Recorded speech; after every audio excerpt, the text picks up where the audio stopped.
Hi, everyone, and welcome to the Paddle Pod, your weekly podcast covering professional paddle, presented by Hugo and Gons. We're on to episode 99, and as always, joined by my co-host Hugo here today. Hugo, it's great to have you on. How you doing?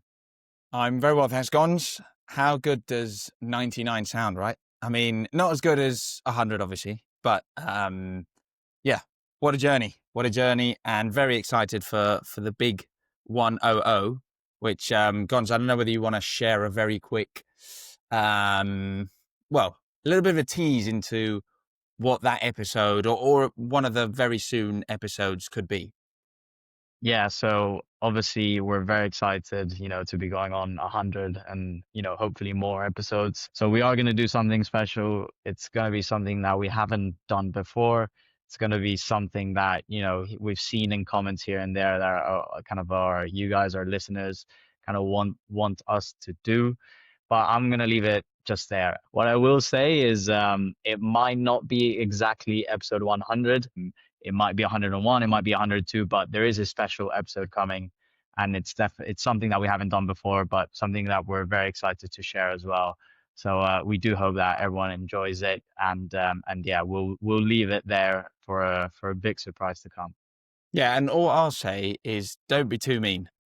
Yeah, exactly. But yeah, we should probably get started and cracking on because coming off the back of the Italy major, huge tournament, obviously. I mean, what a result, what a performance from Chingalan, who managed to defeat Coello and Tapia. I mean, they managed to break the streak. Now, in the last 10 meetings between them, it's 9-1. They beat them in almost a year because the last time that they beat them was in the Genova P2, kind of towards the end of June, actually. It might have been like next week or something like that. Like it was around the 20th of June last year, I believe. And I mean, they do love to play in Italian soil, it seems. They win the Italy major again, which they had done last year, and they'd also beaten Corintapi last year to win it. So back-to-back Italian majors, obviously a huge performance from them. So obviously a huge tournament from Chingalan. And I want to essentially kick things off, Hugo. I'll leave it up to you now because I think we can go into so many discussions and there's a lot to talk about, really. But yeah, Hugo, what were your thoughts on Chingalan's performance and obviously the Rome, the Italy major itself? I mean, to be honest, I think it's right up there, and I don't know whether you agree with this, with the best tournaments of the season, if not the best.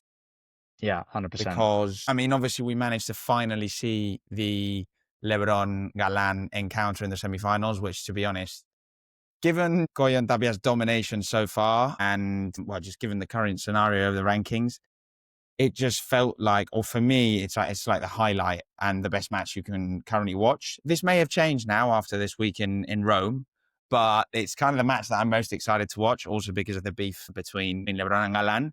So that, plus the level of the players, plus obviously the fact that, well, Chingalan finally managed to make it past Coello and Tapia after so long, I very much think that it could be the best tournament of the season. I don't know whether you agree, Gons. No, 100%. And I also love the fact that there were no issues this time. I mean, no delays, nothing went wrong, which for what we've seen the rest of the season and what we've seen so far, I mean, it's already a big success, that we didn't have any delays or any weather issues. We saw a bit of everything, like you said. I mean, we obviously had that semifinal, which was great. We also did see a bit of a, I would say, underdog story, kind of, breakthrough, obviously, with Leal and Guerrero making it to the semifinal and even having, giving Coello and Tapia a really tough battle. So we saw that. We obviously saw a Clásico in the final and we saw a different outcome this time. When you put it in that perspective, I think it was a great tournament overall because so many things happened and the level of paddle itself, I think, definitely one of the best that we've seen so far this season. I don't know if you agree with that as well. Yeah, definitely. I mean, I think the court conditions helped because it was obviously a fast court, not, for example, what was the court that was just absolutely unplayable because it was too fast? Was that Paraguay? I think it was But yeah, Paraguay. yeah. Asunción, yeah. Yeah, Asunción. That, I think, was just taken too far. But I think Rome was very fast during the day, but then that very quickly changed towards the evening and night sessions, which again threw a little, another spanner in the works. So I think court conditions were pretty perfect. And also, I know it was hot, but it wasn't like last year when you could literally see players just almost passing out on the court. It wasn't that hot in Rome. So I think everything kind of worked out to, just be a pretty perfect environment in terms of the speed of the court, the atmospherical conditions, etc. And that really helped the players. Maybe moving on to obviously the main event, and maybe we can work our way backwards after that. I just want to share my very quick overview thoughts on it.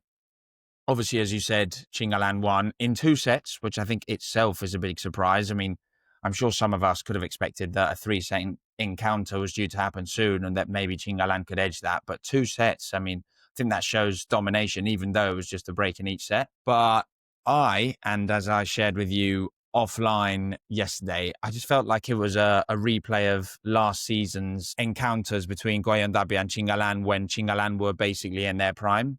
And what I mean by that was, I think the match was very much decided in that cross-court battle between Chingotto and Coello. I thought Chingotto drove Coello mad, to be honest. I thought he was really going for aggressive bandejas and víboras. Coello didn't really know what to do. Then when he was going for slow bandejas, Coello was struggling to defend at the back and leaving a few short lobs or maybe lobs that were easy for Galan to move into Chingotto's side of the court and go for the smash. We saw Galan occupying a lot more of the court once again, which I think was what was happening last season when Chingalan were beating Coello and Tapia. And then we saw some signs of frustration from Tapia. I think he struggled to get involved in a lot of the points. And because, as I say, it was that cross-court battle between Coello and Chingotto that took a lot of the volume of the play.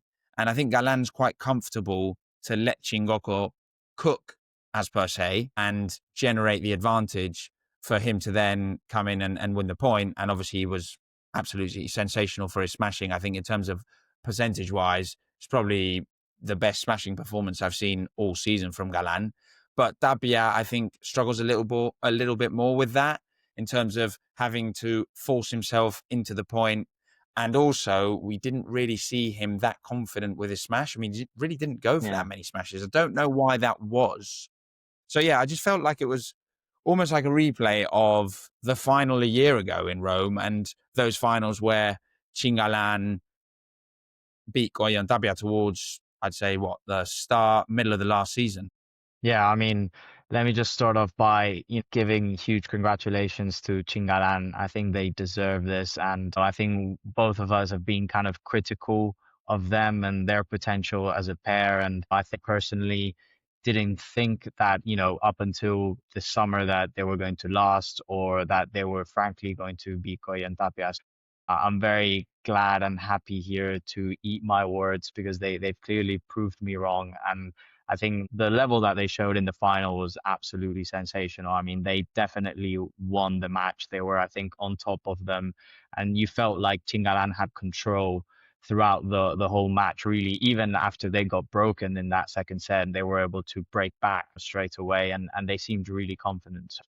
Huge congratulations to them. I think obviously this is going to be a major confidence boost and it's going to help them for the rest of the season, which, it is starting to get a bit interesting now because obviously we'll see how Coello and Tapia react. I mean, Chingalan now lead the race and obviously Coello and Tapia have to defend a ton of points. I mean, all the points basically after the summer break.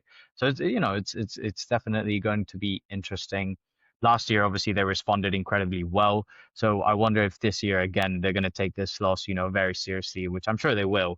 And, they're going to come back stronger. But to go into the match itself and kind of what you alluded to, I think it's, to me, the difference was a lot in the aggressiveness of both pairs. I thought that Chingalan were super aggressive and they didn't let the foot off the gas of the gas. In the volleys, I thought that they were, going for them. They were really not kind of doubting at all. And they were really as well, I thought, assertive in terms of staying in the net as long as possible and really not losing the net. And every time that Coello and Tapia tried to play a lob, I also saw a very decisive Galan to, no matter really the court position, if it's a decent lob, like he's going to go for it and he's going to go for the smash. And it paid off. I mean, as you said, his smashing I thought was absolutely sensational. Definitely the best out of all players, on court that day. And on the other hand, I saw Coello and Tapia, who are normally the aggressors, right? They're normally the ones that are so intense at the net. They don't give you any breathing room. They don't give you any space. They make you feel like the court is tiny. I felt like, this time around, it wasn't like that for them. I thought that at the volley, they were quite lethargic. Like so many of them, they didn't put enough, I thought, on the volleys and kind of made it easy for Chingotto and Galan to defend. Like I thought a lot of the balls had a high rebound. And then, as you said, like when Chingotto and Galan then kind of played a lob, they didn't go for so many smashes. I mean, it's true that it was a bit of hit and miss for them. I mean, especially Coello. There were a lot of times that he got found out. I mean, Tapia as well, he had a couple of really good ones, but also a couple where, he didn't hit them as well. So maybe there's like a confidence factor in there as well. Overall, you normally see them be so aggressive. And I thought that this time was the other way around. I thought that Chingotto and Galan had a very clear plan and they were going to stick to it and they were going to execute it no matter what.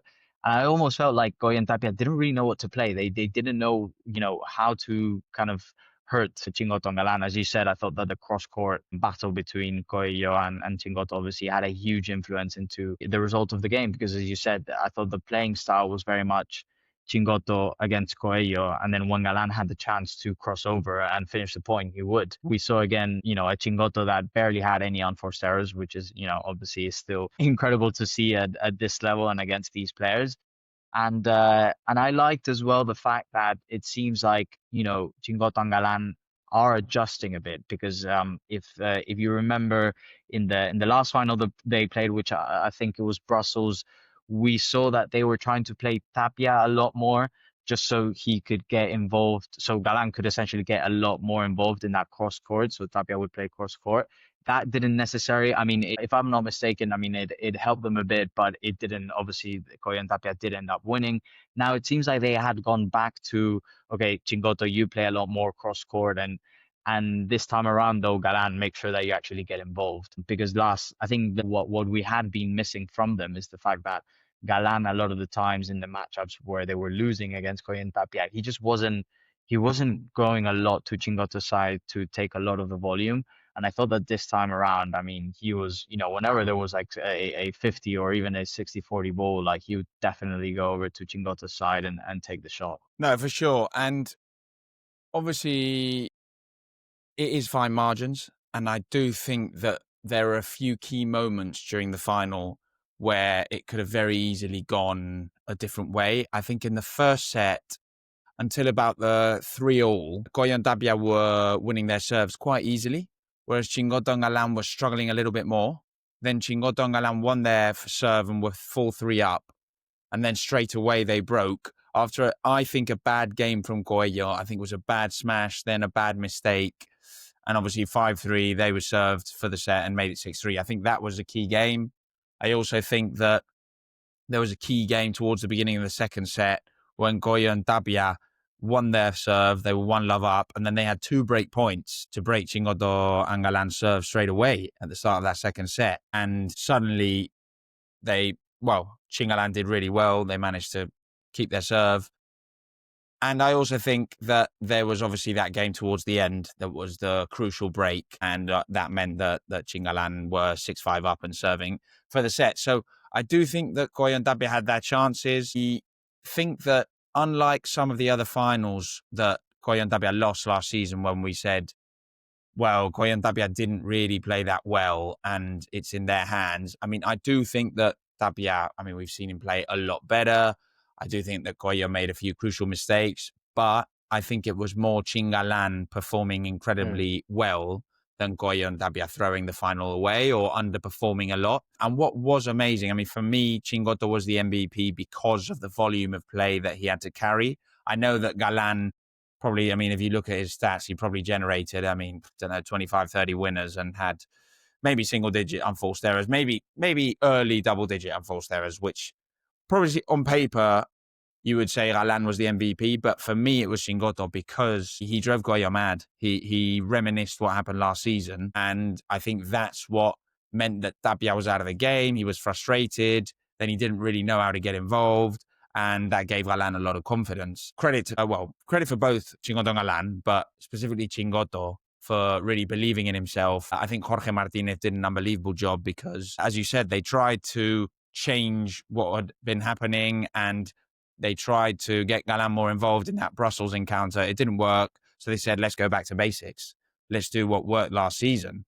And that is trust Chingotto to win that cross-court battle with Coello, which he did. And I think that's particularly impressive given that Chingotto really underperformed in the semifinals against Lebron Stupa. Yeah, he completely turned it up for the final. But yeah, agreed. Exactly. So I was actually quite, not just impressed by Chingotto, but impressed and surprised that they went for that tactic based on how the semi-final went and the fact that I think Galan very much carried Chingalan in that semi-final. So maybe it's a good time to move on, unless you have anything else to add with the final. Well, I just wanted to say in terms of Chingalan, I do think that now we've seen them, because I think one thing that we kind of have been asking of them is, how good are they right now? Like, what is their true level, right? Because we had talked about the fact that their draws had been kind of easy. They didn't necessarily meet Coello and Tapia due to different things over, the South American tour. So now kind of looking back, I think that this tournament, they've silenced the critics in so many ways. And I think that it's fair to say, I don't know if you agree with this, maybe it is a bit bold or not, but I do think right now they are playing the best paddle, right? I don't necessarily think that, that does that mean that they're going to be number one at the end of the season? Well, obviously that's still to be decided, but I do think right now over this stretch of the season, after the break, let's say in April, they are playing the best. I mean, they cakewalk through through every single round for them is basically a cakewalk until the final. I mean, they smash all the opposition. Then they get to the final, and it's the first time that we've seen them play Coello and Tapia, because in Asunción they didn't get to play Coello and Tapia. They played Asburger and Cardona because obviously Coello and Tapia lost against Esbri and Diestro. Then they didn't get to the final in Buenos Aires because Galán had to retire. And to be honest, the semi-final matchup, which I know we'll talk very soon, was to me the only real match where it seemed like Chingalan kind of were against, in the back foot, and they were like almost out. So I think it just speaks to the fact that they've been super consistent. And I think this tournament, to me proved as well that I think right now they are playing the best, because I do think that Coello and Tapia are winning a lot of the games, but I don't see them at the level that they had showed us previously. I mean, I do think that obviously there's an element of lack of motivation, the fact that obviously they're probably going through the motions. I mean, they've won everything. I do think that it is normal that obviously they drop their level as well, right? So I wonder, and is this going to give them a massive boost now of motivation to be like, okay, now we do have a fight on our hands and we need to turn it up. But I do wanted to highlight that. And then one last thing as well. I do think that this win is a massive win for Padel, because we'd been calling for Galan to quit and to find another partner, and in a way I thought that he's done the hard thing of like, let me stick it through, let me fight with my current partner, and because I believe in him, I believe in our partnership, and I believe that we can do this.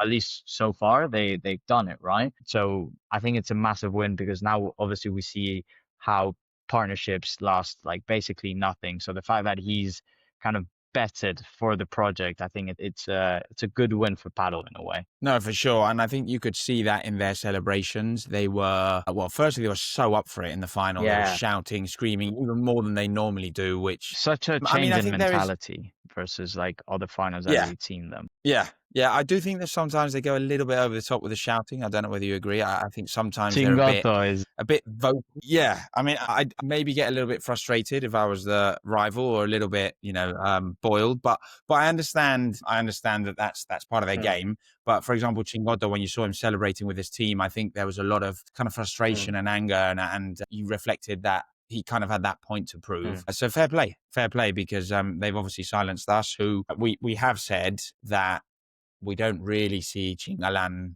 fighting for the number one spot. Basically, I mean that's the summary of what we've been saying. Now, personally, my long-term opinion hasn't really changed, but it has thrown the question in my mind.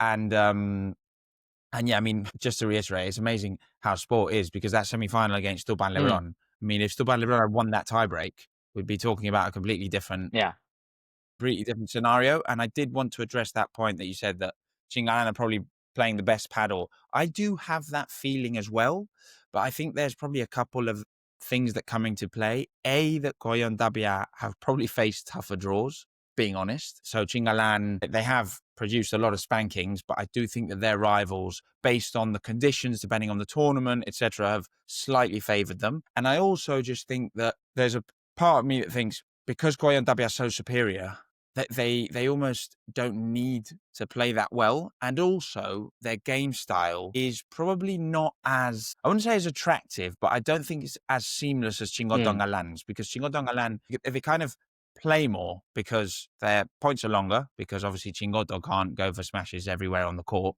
and Coello and Tapia are two animals that can just be ultra aggressive and accept that if they have more winners than unforced errors, that they'll most likely win. Whereas Chingalan have to kind of play a different way and generate the point, and Chingotto has to move the rivals around to generate that winner opportunity for Galán, etc. So I think there's a lot of elements that come into play, but I do totally agree with you. I also have that feeling, which I think, Chingalan can be very encouraged and very excited about. Yeah, it's just almost like when I see all the matches, and I agree with you that there's definitely an element to Coello and Tapia not showing their dominance as much, just probably from a kind of motivation perspective.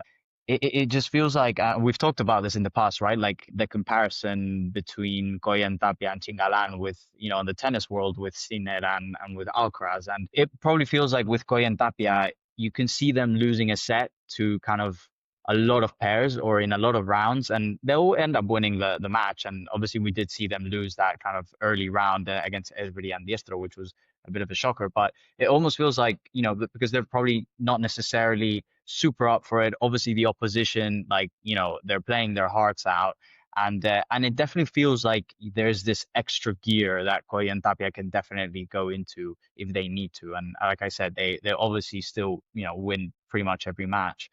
But with and in that sense, it kind of feels like with Alcaraz, right? Like, well, obviously in Roland Garros, we saw Alcaraz dropping a set here and there to in a lot of matches. He ended up winning, of course. And then Chingalan just feels like that machine, like Sinner, where it's like 6-2, 6-2, basically to every single opposition. They don't lose to anyone other than Coello and Tapia. In this case, obviously Sinner and losing to Alcaraz. So yeah, it's just that feeling, but I agree with you that I think there is obviously a bit of nuance there, and they had been so dominant. It's just normal that at the end of the day, the level might drop a bit. And funnily enough, one final point is I think that regularity comes from Chingotto more than Galan. I think that is a lot due to Chingotto, because when you think about Galan when he was with Lebron back in the day, even when they were the number one pair in the world for a number of years, they still kind of won two tournaments, then lost in the quarterfinals, then won the next tournament, then lost in the semifinals. They were a little bit irregular.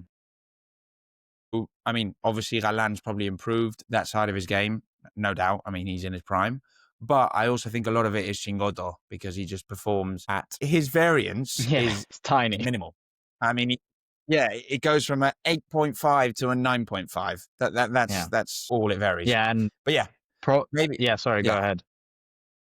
No. I wasn't going to say anything else. No, yeah, I mean, I was just going to transition into, the fact that we're speaking that Chingotto's variance goes from 8.5 to 9.5.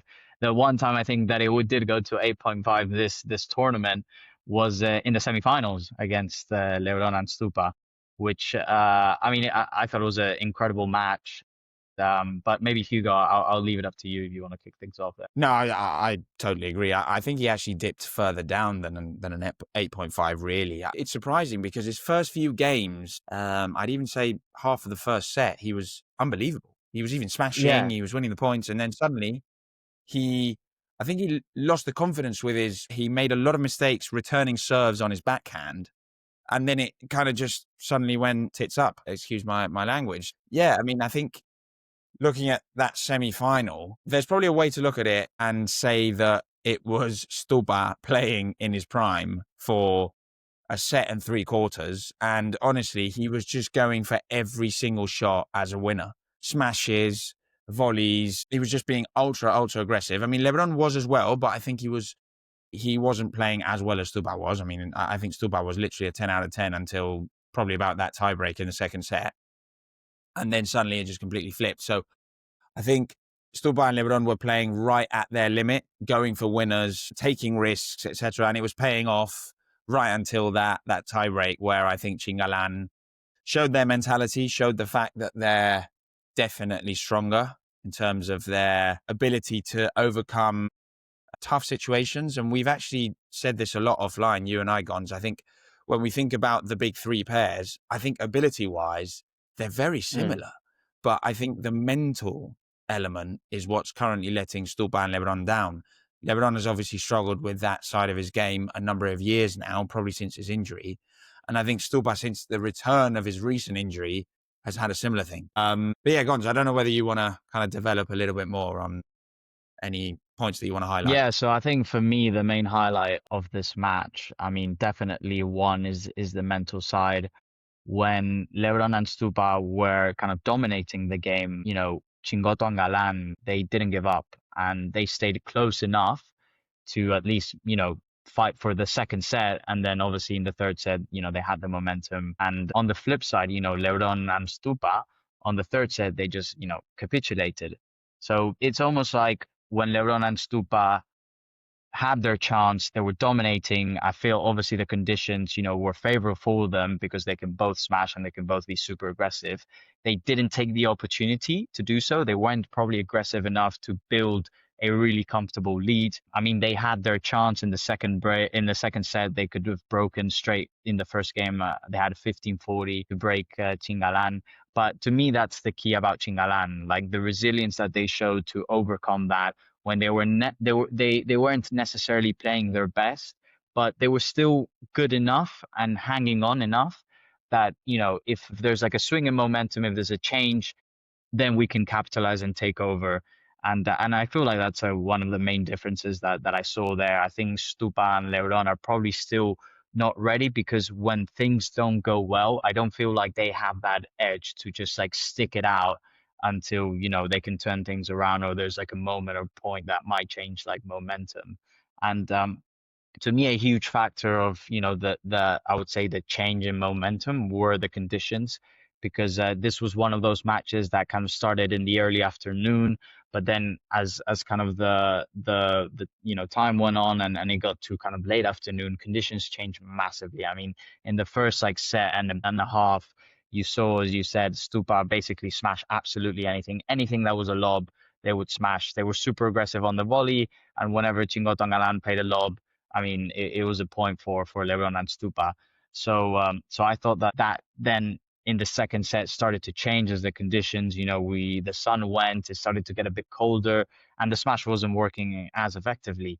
And to me, the key there from a tactical point of view is they didn't adjust. I mean, the amount of points that then they threw away, especially in that tiebreak, and this was maybe more Lebron than Stupa, but in that tiebreak and in the third set, just from smashes that they weren't well placed. They were kind of smashing with the weight of their body, kind of going back, in kind of very uncomfortable position. And they would still smash, and Chingotto and Galan would get it back, and they would win the point. And Bozzoni actually in one of the changeovers like highlighted it. He was saying like, guys, like we need to realize that conditions have changed. So to me, it was an element of the fact that I don't think they are strong as mentally as Chingotto and Galan, and the fact that they didn't adjust anything in their game. Whereas I feel like Chingotto and Galan definitely understood once they got that that second set. It's like, okay, these are the conditions and the way that they needed to play. And I also felt like Lebron initially was able to find holes in Chingotto in terms of like either playing a good lob at the back or bringing him with the chiquita. And then I felt that there was a bit of a change which maybe helped Chingotto and Galan in the second set, which was Chingotto all of a sudden got super confident with the smash. And so there wasn't that space anymore, because when Lebron would go for a lob, Chingotto would smash. And I mean, he won. It was strange because he was a bit up and down, I feel, Chingotto. Like there were a couple of games that he single-handedly kind of won by himself with like three smashes, where I was just like, Jesus, like where's this coming from? And then, as you said, there's like moments where he's making like just so silly unforced errors that you never see him do, or like like return of serves, which is also very strange to see him do. So So it was a bit of like a up and down, I feel, match from Chingotto, which is rare to see because he's normally so consistent as we've spoken. But yeah, I mean, overall, I think they just show their resilience, and Stupa and Lebron kind of failed to do any adjustments really to their game. That's how I felt. No, I mean, I think you've analysed the match perfectly, and I think maybe one addition or one development is what this has really demonstrated is that because of how good Chingalan and Coello and Tapia are from a mental standpoint, they're a level above Stupa and Lebron, and until they sort that out, until they play better during the tough moments of the matches, they won't be able to challenge them realistically. Maybe they can win a match every here and there and every now and then. But actually, Stupa posted literally this after the match. He said, "We played well, encouraging signs, but we've got to play well for longer if we want to be challenging for bigger things." And I totally agree. They didn't adapt to the court conditions. For some reason, they started playing short lobs that were easy for Galan to come in and smash. I mean, Galan has literally been the best smasher in Rome by far this week. I think they should have tried to freeze out Galan more, particularly in that tiebreak and throughout that third set, given that Chingotto was being inconsistent, even though he obviously had some highlights and good moments. And I mean, yeah, I'd say that's my overview, my overall thoughts. I think that they are good enough from a technical and individual standpoint, and even as a pair to beat all other pairs, even if they drop a set because they're just better.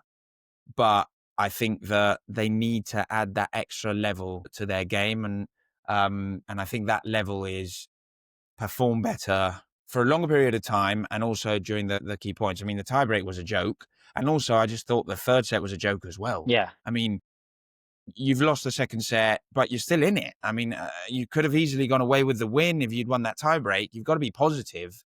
And instead, they started going for random smashes. They weren't paying off. They kept insisting. And actually, that was both of them, because Stupa was going for a lot of smashes when he really didn't need to. So, yeah, I think all in all, that was their main problem and why they didn't manage to get past Chingalan. Maybe one addition would be that I didn't think Lebron was as loose as other times when we've seen him. I don't think he generated as many angles as he'd done other times. I think he had some highlights, but I didn't feel like he was that confident. Yeah, I think that I thought he started the match really well. I mean, Stupa was definitely, I would say, the better player, and he was winning most of the points, but I thought Lebron was dominating Chingotto and controlling him kind of quite well in that cross-court battle. But as the match went on, I felt that his performances dropped drastically. I mean, then he was really nowhere to be seen. Like, didn't really generate any danger whatsoever, and then Chingotto kind of took over. So definitely, obviously, something to look into. And the final thing I'll say is they also have to just capitalize when they're up, and when the match is kind of being played how they want it to be played. Because I mean, the points were super short early on. They were really just going for everything. I feel like they didn't build a big enough lead, or they didn't just take advantage of the fact that they were kind of much better than Chingotto and Galan. And I almost felt like Chingotto and Galan were mentally off a bit. I mean, you saw in the changeovers, they were a bit frustrated. And that point where Galan went outside and he thought he'd won it, and it's still like being in play, and it's like, mate, like that shouldn't happen. As a professional paddler, what, you think you won the point and you're just not looking away, you're looking at the crowd. And actually he spoke to the fact, and I think in the press conference after, saying that point kind of just showed the fact that they mentally, at least him, he wasn't thinking about the right things. He wasn't.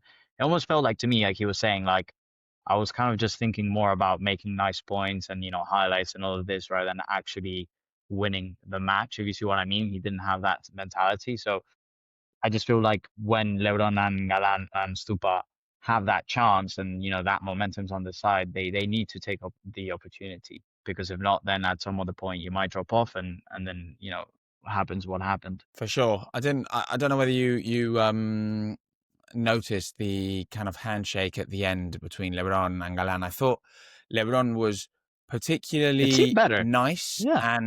and chilled out. I honestly think it's because he's thinking, right, I mean, this guy is just playing unbelievable paddle. If he ever looks beyond Chingotto, if I'm nice, he might look at me as a potential partner in the future, No, and maybe we can rekindle things. 100%. Because there were moments There were He was moments when clapping Galan was, him. I mean, obviously Galan in the third set was unplayable. And there were a lot of moments where Galan played an unbelievable smash, etc. And Lebron just applauded. Yeah. I don't know whether you saw that. Oh my God. So, yeah. That drove me mad. I mean, I don't think I've ever seen Lebron clap opposition, and he clapped Galan about like 5 times throughout the whole match. And you can obviously see Galan as well, kind of, he's loving it, you know, the fact that Lebron's like applauding him. And then, as you said, the handshake at the end was, you know, compared to what we've seen in the past, was fairly nice. So once I saw all of those things, I'm 100% thinking like, yeah, the return is, you know, 2026. Yeah. At least from Lebron's point of Yeah. view, I'm sure Galan needs a bit more than that. But I think this is a Yeah. start, to be No, honest. 100%. I mean, that was wild. Yeah. Yeah. I know we've been on for quite a long time, so I don't want to bore our listeners too much more. But is there anything else you might want to, you know, pick up on, discuss briefly? I mean, maybe just a very quick mention. Obviously, I think Guerrero and Leal, you know, breakthrough tournament for them. Huge week. They made the semifinals for the first time. You know, a brand new pair as well. I mean, they just started playing together very recently. Guerrero, obviously, I think has been having a pretty decent season. You know, before he was with Jairo, and you know they had seen some level of success.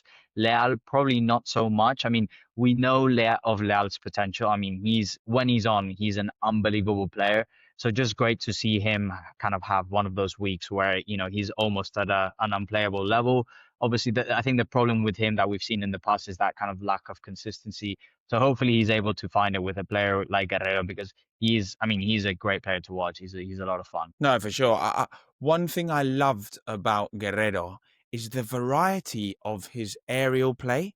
Like his bandeja, he can very easily switch. He can go down the line. He can go for a kind of rulo. It doesn't look particularly kind of aesthetic. He Yeah. almost looks a bit weird when he goes for the ball. Yeah. But I think that enables him to just change directions really, really quickly and saving the distances, because I do think that Lebron looks way more aesthetically pleasing. But Lebron's a bit kind of similar with his aerial game. I think he can very quickly change his mind. So really like that from Guerrero. Obviously his defensive abilities we know well. And yeah, I mean, from Leal's point of view, I honestly think from a technical standpoint, he's in the top 10 backhands in the world, no doubt. Could even push for a top 5 in terms of his actual ability. I mean, his smash is demolishing, really. But I think his mental game and even his physical kind of condition, because I do think that he's been working a lot on his physique and his fitness. I think that's what's let him down previously, but it looks like it could be a bit of a honeymoon for them. They used to be a pair back in the day, like when they were younger. Yeah. There was a few pictures that have come out, so who knows whether the chemistry comes from there. But yeah, hey, I mean, great tournament from them. They even managed to take a set off Coello and Tapia, which not many pairs can say. It was an unbelievable And they beat set. Gogi. Yeah, no, for sure. And they did beat Gogi and Yanguas in the tiebreak of a third set, which I think demonstrates that mental strength, even though I do think, and Gons, you and I have spoken about this, I think Gogi's struggling with some sort of injury or niggle, because I've seen photos of him with ice on his arm. He's missing bandejas, which for Gogi is unheard of.